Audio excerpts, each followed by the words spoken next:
ইফালে নিউচি অপোজিট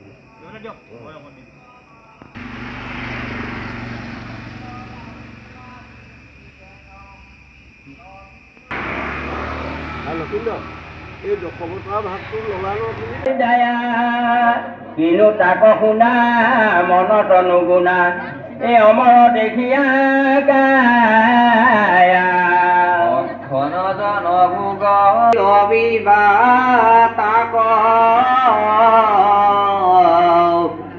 জয়ী পুণ্যনে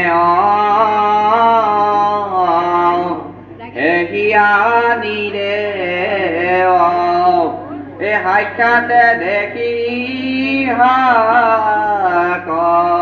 নৰত শুনা আগবাঢ়ি এই কৃষ্ণ কথা যথাত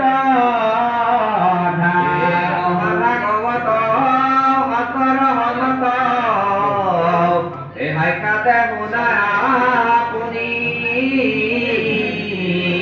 এই দিহু বনে নিশ্চয় কলে কৃষ্ণ কথা শুনা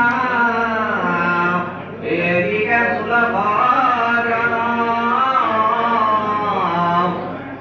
এইবোৰে মানিবগে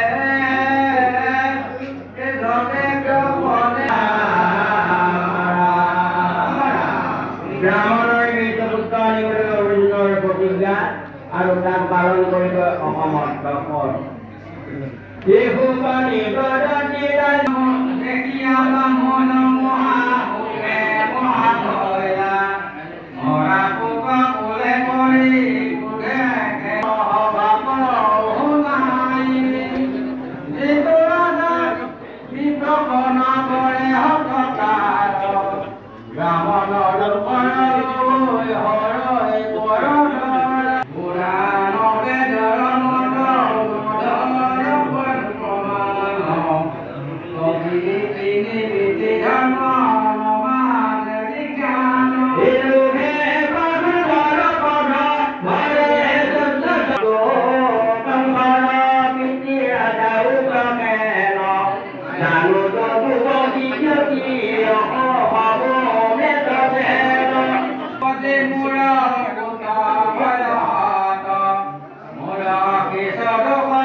এহিমতে ব্ৰাহ্মণে পাৰিলে বহু গান কত দিলে আৰু ব্ৰাহ্মণৰ পুত্ৰ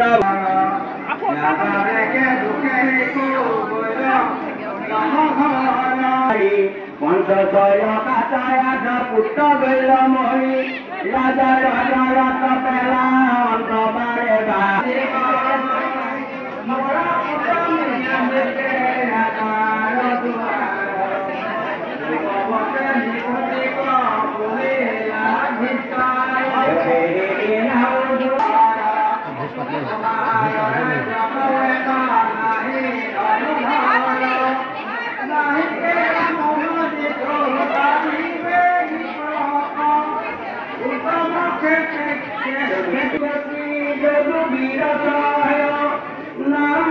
নিদিব নিদিব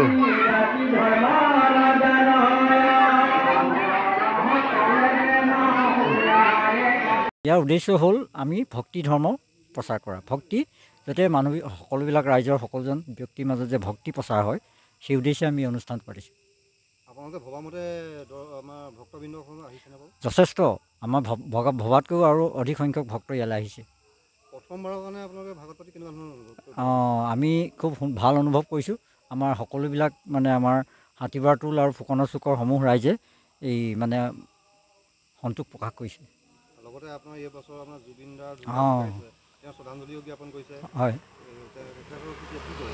তেখেতৰ হৈ শ্ৰদ্ধাঞ্জলি জনোৱা হৈছে আৰু সকলো ৰাইজে তেখেতক ন্যায় বিচাৰি শ্ৰদ্ধাঞ্জলি জনাইছে কাৰণ আজি কাইলৈ ভাওনা আছে কাইলৈ ভাগৱত ভাগ সামৰণি পৰিব আৰু তাৰ সন্ধিয়া বেলালৈ আপোনাৰ ৰাম পৰাজয় সীতাৰ পাতাল গমন এই নাটভাৱ মানে প্ৰচলন আপোনালোকৰ গাঁৱৰ ৰাইজে কৰিছে নে বেলেগ নহয়, ওচৰৰ স্থানীয় ৰাইজ আছে।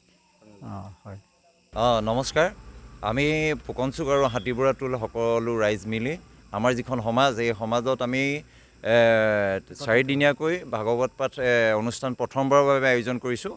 আৰু ইয়াৰ মূল উদ্দেশ্য হৈছে আমি ধৰ্ম, এই যি শংকৰ ধৰ্ম, এই ধৰ্ম আমি সমাজত প্ৰচাৰ কৰা, লগতে সমাজৰ প্ৰতিজন ব্যক্তিয়ে যাতে ধৰ্মৰ মাজেৰে আগবাঢ়ি গৈ সমাজখন আগুৱাই লৈ যাব পাৰে, মিলা প্ৰীতিৰে সুখ শান্তিৰে একেলগে থাকি সৎভাৱেৰে, সেই তাৰ উদ্দেশ্য লৈ আমি এইভাগ প্ৰথম আৰম্ভ কৰিছোঁ। আৰু অনাগত দিনত আমি খুব ধুনীয়াকৈ ইয়াতকৈ ভাল ধৰণে আমি এইভাগ প্ৰচাৰ কৰাৰ আমি চিন্তা চৰ্চা কৰি থকা হৈছে। আৰু আমি অতদিনে কৰিব পৰা নাছিলোঁ, এইবাৰ প্ৰথমবাৰৰ কাৰণে কৰিছোঁ, কাৰণ আমাৰ নামঘৰভাগ যথেষ্ট সৰু আছিল। কিন্তু এইবাৰ আমি যথেষ্ট সুখী অনুভৱ কৰিছোঁ, লগতে সাফল্যমণ্ডিত হৈছোঁ এইটো কাৰণে যে আমাৰ সমূহ ল'ৰা ছোৱালীকে আদি কৰি যুৱকবৃন্দ, ৰাইজ, বয়সস্থ আইসকল, আই মাতৃসকল, স্থানীয় লোকসকল সকলোখিনি আহি আমাক সহায় সহযোগ কৰি একেলগে আমি এক হৈ আমি আগবাঢ়িছোঁ। এই একতাৰ দোলেৰে আমি এনাজৰীৰে আমি আগবাঢ়িবলৈ সক্ষম হৈছোঁ। হয় হয়, আমি আৰু স্থানীয় ভক্তসকলৰ পৰা যথেষ্ট সঁহাৰি পাইছোঁ। যেনেধৰণে আশা কৰিছিলোঁ তাতকৈ বহুত ভাল ধৰণে তেখেতসকল আহিছে, আমাৰ ইয়াত ভাগৱত পাঠ কৰিছে, আমাক সহায় সহযোগ কৰিছে, আশীৰ্বাদ দিছে, পদধূলা দিছে। গতিকে তেখেতসকললৈ আমি ধন্যবাদ জ্ঞাপন কৰিছোঁ। লগতে জুবিন গাৰ্গ দেৱৰ প্ৰতি আমি কৃতজ্ঞতা হিচাপে আমি এই অনুষ্ঠানৰ লগতে সংগতি ৰাখি তেখেতলৈ কৃতজ্ঞতা জ্ঞাপন কৰিছোঁ। আৰু তেখেতক আমি যুৱ স্ৰষ্টা হিচাপে আমি তেখেতক যি সন্মান কৰিছোঁ, বা আমি তেখেতক অন্তৰেৰে আমি যি আদৰি লৈছোঁ, আৰু তাৰ লগতে তেখেতৰ যি পাব লগা ন্যায়, সেই ন্যায়ৰ প্ৰতি আমি খুব আশাৰে চৰকাৰলৈ আহ্বান জনাইছোঁ, ইয়াকে কৈছোঁ। হয় হয়, অহা কাইলৈ আমাৰ অনুষ্ঠান ভাগৱত শেষ হ'ব, আৰু তাৰ পিছতেই সন্ধিয়ালৈ আমাৰ ৰাম পৰাজয় আৰু সীতাৰ পাতাল গমন ভাওনা এভাগি আমাৰ আয়োজন কৰা হৈছে স্থানীয় আমাৰ লোকসকলে সহায় সহযোগত। আৰু আমাৰ ওচৰৰে স্থানীয় শিল্পীবৃন্দৰ দ্বাৰা, বিশেষকৈ আজিকালি সৰু ল'ৰা ছোৱালী, উঠি অহা ল'ৰা ছোৱালীখিনিক আমি আদৰ্শ দেখুৱাব উদ্দেশ্যে তেখেতসকলৰ দ্বাৰাই সৰু ল'ৰা ছোৱালীৰ এভাগি ভাওনা ভাগি আমি আয়োজন কৰিছোঁ।